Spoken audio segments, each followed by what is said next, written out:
오늘 주일 예배를 맞아서 하나님의 손에 나오신 우리 모든 성도님들을 주님의 이름으로 사랑하고 축복합니다. 잘 오셨습니다. 오늘 시간에는 고린도후서 1장 1절에서 11절 말씀을 중심으로 해서 누가 위로해 주지? 라는 제목으로 잠시 함께 은혜를 나눠보려고 합니다.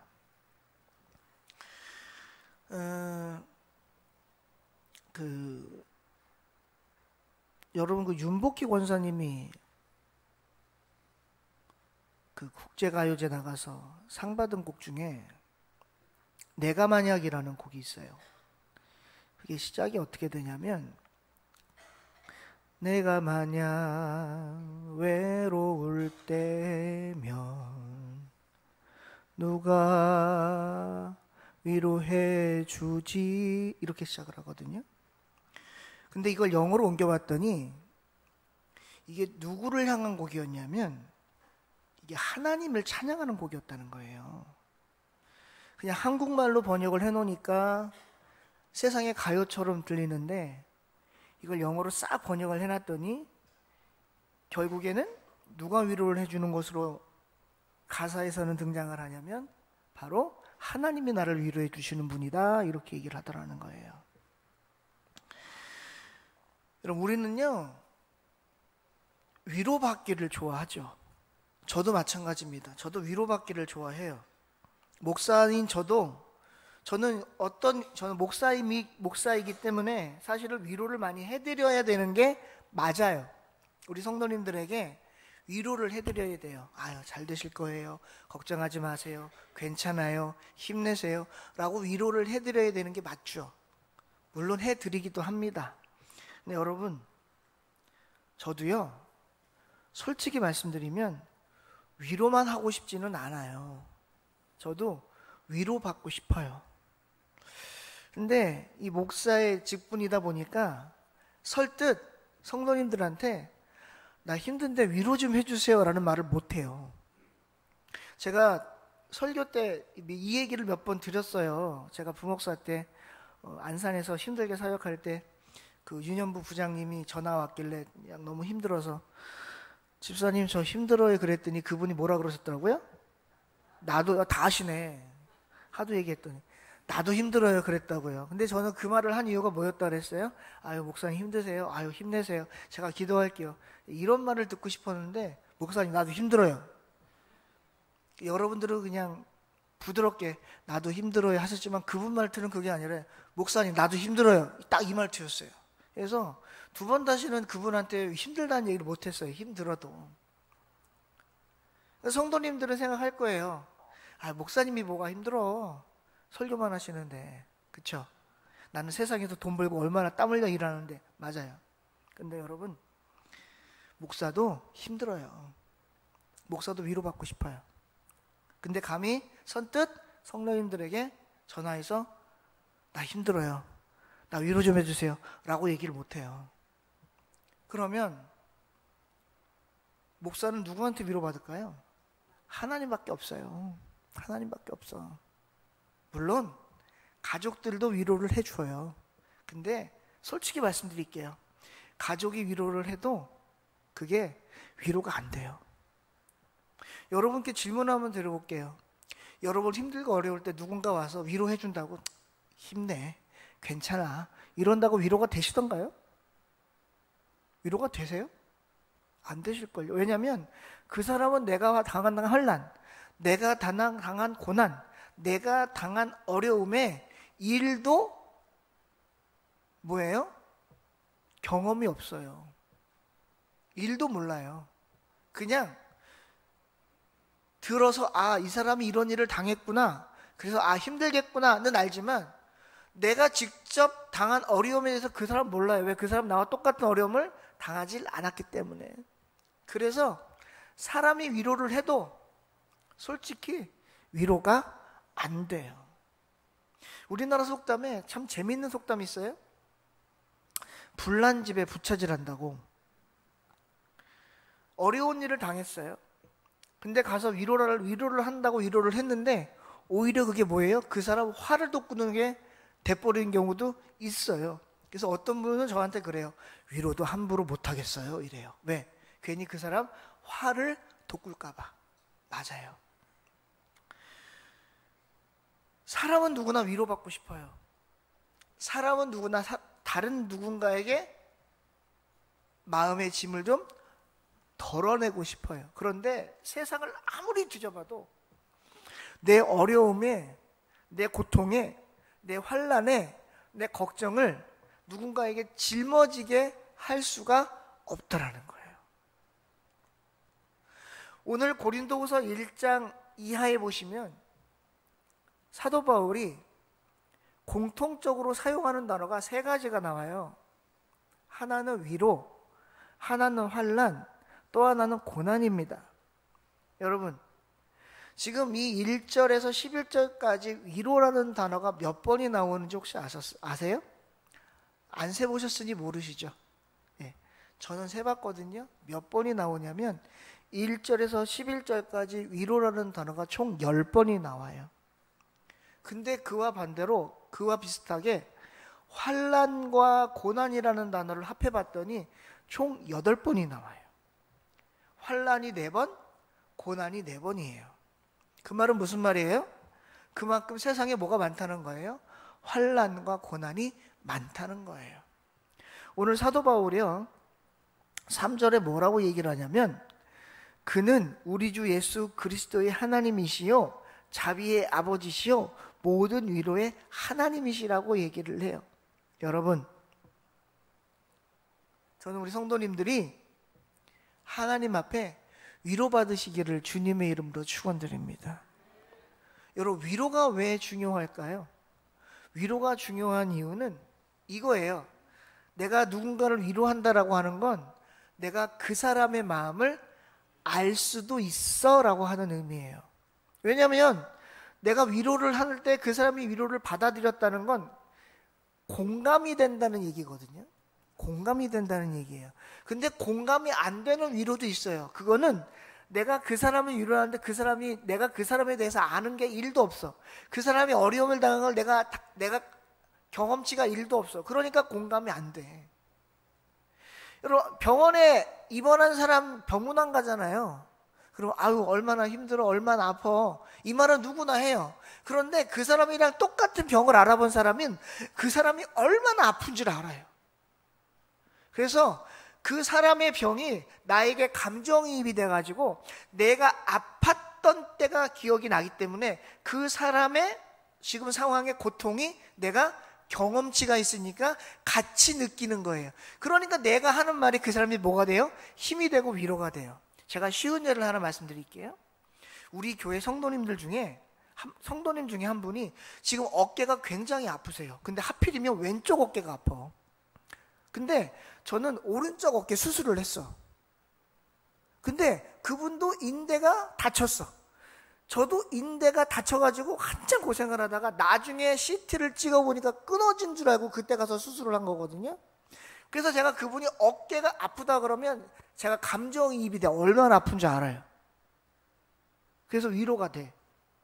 그래서 어깨를 어떻게 해야 되는지, 어깨를 어떻게 치료해야 되는지, 어떻게 재활을 해야 되는지 제가 너무 잘 알고 그 기간에 얼마나 길었고 힘들었는지 아니까 그분을 위해서 기도가 안 나올 수가 없어. 여러분, 그분을 위해서 기도한다고 목사님 그분만 놓고 기도하시는 거 아니에요? 아니에요. 여러분 다 놓고 기도합니다. 걱정하지 마세요. 제가 드리려는 말씀은 뭐냐면, 내가 당한 어려움이 그 사람에게 감정이입이 된다면 그 사람이 나에 대해서 나의 위로를 받을 수 있다 없다? 있다라는 거예요. 그런데 그것도 잠시 잠깐이죠.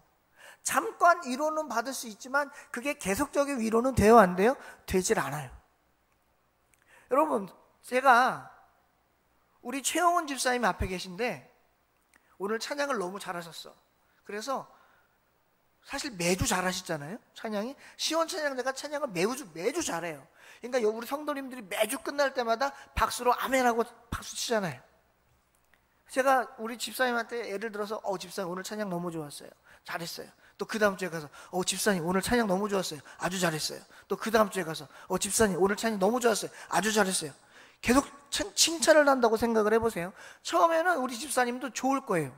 아우 목사님이 우리 시원 찬양인데 잘한대. 아우 기분 너무 좋다. 근데 그게 한 번 되고 두 번 되고 세 번 되죠. 나중에는 감사합니다. 뭐예요? 더 이상 뭐가 없어요? 감흥이 없어. 공부 잘하는 애가 공부를 열심히 해서 1등을 했어. 그랬더니 부모님이 너무 좋아해. 근데 1등을 고등학교 3년 내내 1등만 한다고 생각을 해봐요. 부모님 마음에 감흥이 있겠어요? 없어요. 똑같은 거예요. 위로도 한 번, 두 번일 땐 내가 힘이 되고 은혜가 되고 내가 위로가 위안이 받지만 사람의 위로가 나에게 위로가 되는 한계치가 있어. 더 이상 위로가 안 돼. 그런데 하나님이 주시는 위로는 그렇지 않아요. 여러분 신기하지 않으세요? 사람이 하는 위로나 하나님이 하는 위로나 똑같은 위로인데 사람이 하는 위로는 나에게 오는 위로의 정도의 한계치가 있는데 하나님이 나에게 주시는 위로의 정도는 한계치가 없어. 그게 너무 신기한 거야. 왜냐? 그게 오늘 성경에 나와 있어요. 성경 1장 7절 이하 6절부터 볼게요. 5절부터 볼게요. 5절부터. 그리스도의 고난이 우리에게 넘친 것 같이 우리가 받는 위로도 그리스도로 말미암아 넘친다 그래요. 자, 이게 무슨 말이냐? 여러분, 세상 사람들은요, 오늘 우리 시온 찬양도 찬양했고, 제가 아까 예배 드리기 전에 시편도 읽었지만, 다 환난 당해요. 환난 안 당하는 사람 없어요. 다 어려움 당해요. 다 걱정이 있고요. 다 근심이 있고, 다 고민거리 다 가지고 있어요. 다 스트레스 받아요. 그래서 우리는 삶 자체가 불교에서는 삶을 뭐라고 얘기하느냐? 고행이다 그래. 고행이래.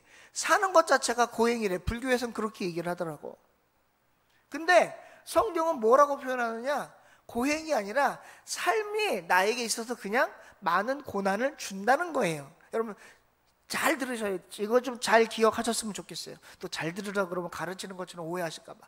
잘 기억하셨으면 좋겠어요. 삶은 우리에게 고통이 아닙니다. 삶 자체는 우리에게 복이에요. 살아간다는 건, 나에게 생명이 있다는 건 하나님이 나에게 주신 복이라는 거예요. 그런데 이 세상 자체가 뭐예요? 세상이 우리에게 고난이라는 거예요. 완전히 달라요. 하나님이 주신 생명은 복입니다. 근데 하나님이 만들어 놓으신 세상에 고난이 있어요. 왜요? 이 안에 뭐가 있어서 그래요? 죄가 있어서 그래요. 죄가 있어서, 우리가 살아가는 세상에 죄가 있어서 내가 하나님이 주신 생명으로 살아가는 데 있어서 그 안에 뭐가 같이 있는 거예요? 고난이 있는 거예요. 근데 이 고난은 하나님이 주시는 고난이 아니에요. 삶 안에 그냥 고난이 있어요. 그래서 고난이 우리에게 넘쳐요. 근데 세상이 주는 고난만 넘치는 게 아니라 무슨 고난도 있느냐? 그리스도의 고난이 우리에게 넘쳐요. 여러분 그리스도의 고난이 뭘까요? 이거는 십자가입니다. 저와 여러분들은 다 십자가를 지고 가고 있어요. 이 십자가는 무슨 십자가냐? 나의 죄의 십자가예요. 나의 죄 때문에 누가 십자가에 돌아가셨어요? 예수님이 십자가에 돌아가셨어요. 그래서 우리의 죄는 용서받았지만 우리가 살면서 짓는 자범죄라는 십자가가 우리에게 아직 있는 거예요. 이것 때문에 우리에게 고난이 있어요. 이것이 누구의 고난으로 전가되는 거예요? 그리스도의 고난으로 전가된다 그 말이에요 지금 이게. 그런데 그 안에서 우리에게 뭐가 넘쳐요? 위로도 넘쳐요. 왜냐하면 내가 지는 십자가를 누구와 같이 져주셨기 때문에 그래요? 예수님이 같이 져주셨기 때문에 그래요. 그래서 이렇게 이해하시면 빨라요. 내가 고난이 있어요. 내 십자가가 있어. 아픔이 있어. 고통이 있어. 근데 이걸 나만 지고 가는 게 아니라 누가 같이 져주시는 거예요? 예수님이 같이 져주시는 거예요. 그러면서 예수님이 말씀하시는 거예요. 옆에서 같이. 힘들지? 힘들 거야. 근데 괜찮아. 왜냐면 너만 힘든 게 아니고 나도 같이 지고 있어. 그러니까 내가 져줄 테니 힘내서 이 고난의 삶을 네가 이겨나갔으면 좋겠어 라고 얘기하고 계시는 거예요. 그래서 위로가 넘친다는 거예요. 여러분 마라톤을 할 때요, 페이스메이커가 있어요. 혼자 뛰는 게 아니라 옆에 누가 붙냐면 페이스메이커가 붙어. 이 페이스메이커는 뭐 하는 사람이냐면 마라톤 선수, 진짜 마라톤 선수가 뜰 때 옆에서 같이 그 42.19km를 페이스 조절을 해서 지치지 않고 끝까지 완주해서 골이 날 수 있도록 옆에서 도와주는 역할을 하는 게 페이스메이커예요. 쉽게 얘기하면 오늘날 우리가 살아갈 때 우리를 도와주시는 누구와 같아요? 성령님과 같은 역할을 하는 게 페이스메이커거든요. 페이스메이커가 뭐 하는 거냐? 조금 천천히, 좀 빨라. 지금 여기서 조금 다리를 더 올리고 가슴 펴고 숨 고르게 하나 둘 이거 해주는 거예요, 옆에서. 그래서 이 사람이 뭐하게? 완주할 수 있도록 도와주는 거예요. 예수님이 옆에서 그거 해주시는 거예요. 힘들지? 괜찮아. 조금만 천천히. 어깨 펴고 고개 들고 허리 펴고 다리 힘주고 올라. 자, 뛰어, 걸어. 이거 해주는 게 누구예요? 예수님이라는 거예요. 예수님이 옆에서 우리를 뭐 하시는 거예요? 도와주고 계시겠다는 거예요. 지금 사도 바울이 뭐라고 고백하고 있냐면, 자기가 고난을 당하는데 어디까지 고난을 당했냐면 목숨이 없어질, 지금 뭐라 그래요? 19절에 우리 자신이 사형 선고를 받은 줄 알았다는 거예요. 사도 바울과 지금 1절에 보시면 사도 바울, 디모데가 있는데 9절에 뭐라 그래요? 우리는 이렇게 얘기하잖아. 그러니까 지금 누가 얘기하는 거예요? 사도 바울과 디모데가 지금 뭐 받을 정도, 뭐 받았다는 거예요? 뭐 받은 줄 알았다는 거예요? 사형 선고 받은 줄 알았다는 거예요. 뭐가? 자기에게 온 고난과 환난 때문에 야, 이제 우린 죽었다, 못 살아남는다, 그랬다는 거예요. 그런데 그 안에서 하나님이 말씀하셨다는 거예요. 예수님이 말씀하셨다는 거예요. 한번 9절 이하에 9절 중간에 있는 말씀을 제가 읽을 테니까 따라 한번 해보세요. 우리로 자기를 의지하지 말고 오직 죽은 자를 다시 살리시는 하나님만 의지하게 하심이라. 누구를 의지하려는 거예요? 하나님만 의지하려는 거예요. 여러분, 사람들은 언제 낙담하고 절망하냐면 죽었다, 이제 끝났다, 내 인생 끝났다, 희망이 없다, 이제 뭐만 남았다? 죽을 일만 남았다. 근데 그때 누가 도와주겠다는 거예요? 하나님이 도와주겠다는 거예요. 여러분, 우리 그럴 때 있죠. 정말로 앞도 안 보여, 뒤도 안 보여, 옆도 안 보이고 이쪽도 안 보여. 진짜 사면이 꽉 막혀서 어디 도망갈 데도 없고 빠져나갈 구멍도 없고 깜깜해. 진짜 암흑 같은 터널이야. 그럼 어떻게 사람이 완전히 죽을 것 같아. 그러면 하나님 믿지 않는 사람들은 뭐 생각해요? 이제 끝났구나, 난 가야겠구나 라고 생각한다는 거예요. 지금 사도 바울과 디모데도 그랬다는 거예요. 죄송합니다, 이 말을 하기 싫었는데, 내 생명을 끊지는 않아도, 이 말이 왜 이렇게 안 나오냐. 내 생명을 내가 스스로 끊지는 않아도 지금 내가 죽게 생겼다, 이제 살아날 희망이 없다 라고 생각했을 때 어떻게 한다는 거예요? 하나님께서 야, 몸에 힘 빼. 너 의지하지 말고, 사람 의지하지 말고 누구 의지하라는 거예요? 하나님 의지하라는 거예요. 그때 하나님 어떻게 하신다는 거예요? 하나님 의지하게 했더니 10절에 큰 사망에서 우리를 어떻게 하셨대요? 건지셨고, 또 뭐 하신다고요? 건지실 것이며, 또 어떻게 하신다고요? 이후에도 건지시기를 그에게 바란다는 거예요. 즉 무슨 말이에요? 하나님 의지했더니 환난과 고난 가운데서 위로를 통하여 나를 건지셨어, 과거. 그리고 건지실 것이고 미래, 그리고 지금 나를 건져주시기를, 현재에 건져주시기를 뭐 한다는 거예요? 바라고 있다라는 거예요.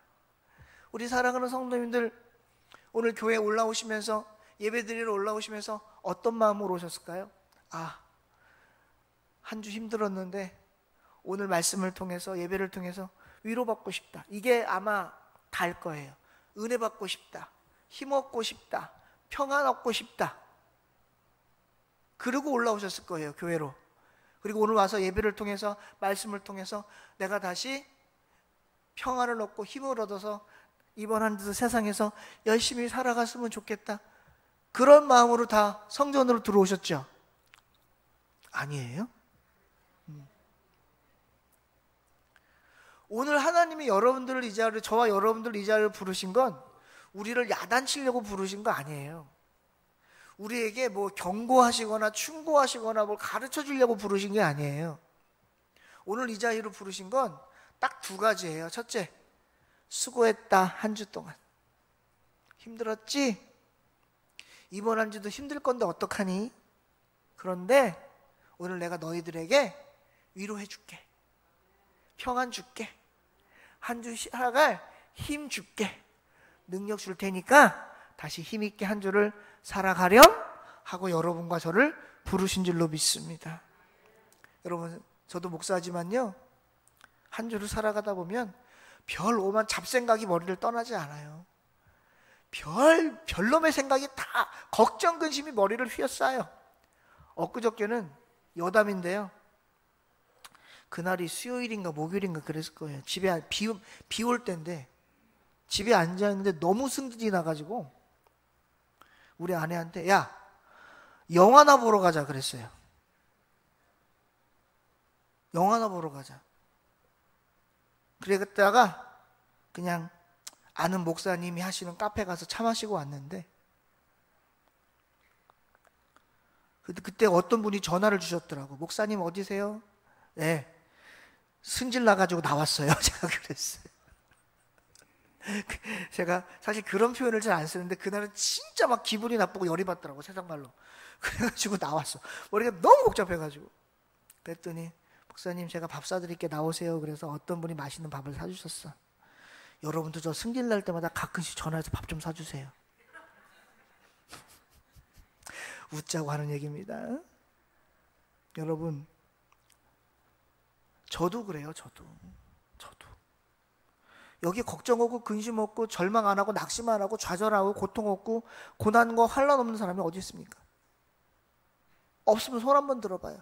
목사님 저는요 걱정이 1도 없어요. 손 한번 들어보세요. 그러면 그 둘 중 하나예요. 거짓말이든지 신천지든지. 신천지는 걱정 없대요. 걔네는. 여러분, 삶이 우리에게 고난입니다. 어쩔 수 없어요. 아까 우리 시온 찬양 때 찬양한 것 제가 너무 놀랐어요. 야, 어떻게 오늘 내 설교하고 똑같냐? 힘들고 지쳐 낭망하고 넘어져 일어날 힘 전혀 없을 때에 조용히 다가와 손잡아 주시며 나에게 말씀하시네. 나에게 실망하며 내 자신 연약해 고통 속에 눈물 흘릴 때에 못자국 난 그 손길 눈물 닦아주시며 나에게 말씀하시네.